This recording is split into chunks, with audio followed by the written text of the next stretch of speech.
రాబోయేటువంటి రోజుల్లో మిగిలినటువంటి ఈ జిల్లాకు సంబంధించినటువంటి అన్ని నియోజకవర్గాలకు సంబంధించినటువంటి పిల్లలకి రాగి జావ అందిస్తానని చెప్పి ప్రకటించినందుకు వాళ్ళందరికీ మీ అందరి పక్షాన నా పక్షాన ఈ జిల్లాకు సంబంధించి మంత్రిగా ప్రాతినిధ్యం వహిస్తున్నటువంటి వ్యక్తిగా హృదయపూర్వకమైనటువంటి ధన్యవాదాలు అభినందనలు తెలియజేస్తున్నాను. ఎందుకంటే ట్రస్ట్ అనేటువంటిది బహుశా మన మధ్య ఎంతో మందిని మనం చూడలేదు, విన్నాం, కానీ మన మధ్య మనతో పాటు జీవించినటువంటి మహనీయుడు సత్యసాయిబాబా గారు. ఆయన ఎన్ని రకాలైనటువంటి అభివృద్ధి కార్యక్రమాలు చేశాడనేటువంటిది చాలా మందికి తెలియదు.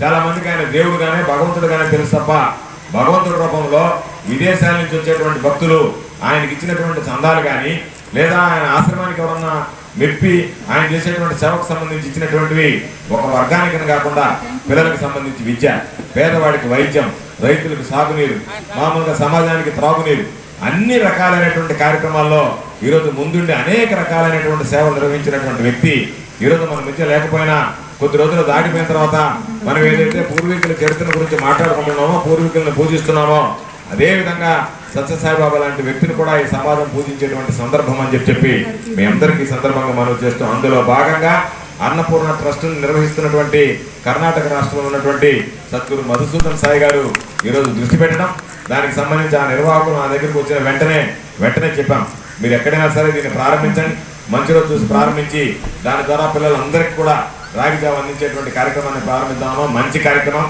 ఎందుకంటే ఈరోజు పౌష్టికాహారం మీద మనం దృష్టి పెట్టాల్సినటువంటి అవసరం వచ్చింది. కోవిడ్ వచ్చిన తర్వాత మనం మామూలుగా తీసుకునేటువంటి ఆహారానికి భిన్నంగా ఏదైనా పౌష్టికాహారం తీసుకుంటేనే ఆరోగ్యపరంగా ఇబ్బందులు లేకుండా ఉంటుంది అనేటువంటి ఆలోచనతో ఈరోజు మనం ప్రారంభించాం. అందుకనే దానిలో కూడా రాగికి సంబంధించి ఈరోజు మనం ముందుగా వెళ్తున్నాం.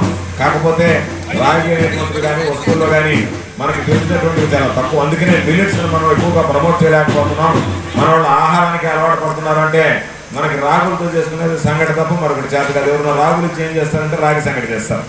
రాగి సంగటి దానిలోకి ఏదన్నా ఉంటే ఇష్టమైనటువంటి గుమ్మడియాల పులుసో ఏదో ఒకటి వేసుకుని తినేస్తారు. ఇంకా మనము విధానాల్లో మార్పులు రావాల్సినటువంటి అవసరం. అందుకని అనేక సందర్భాల్లో వ్యవసాయ మంత్రిగా చెప్తూ ఉంటాను, క్రాప్ డైవర్షన్స్ రావాలి. ఈరోజు కేవలం మనం వరి పండించుకోవడం, ఆ బియ్యం తినడం, వాటికి సంబంధించి కూడా 4-5 సార్లు యూరియా వేయడం. ఇప్పుడు రైతులు ఎట్లా చేశారంటే వెళ్ళి చూసుకున్న వెంటనే పంట తక్కువగా ఉందంటే ఒక డోసు యూరియా వేస్తాడు.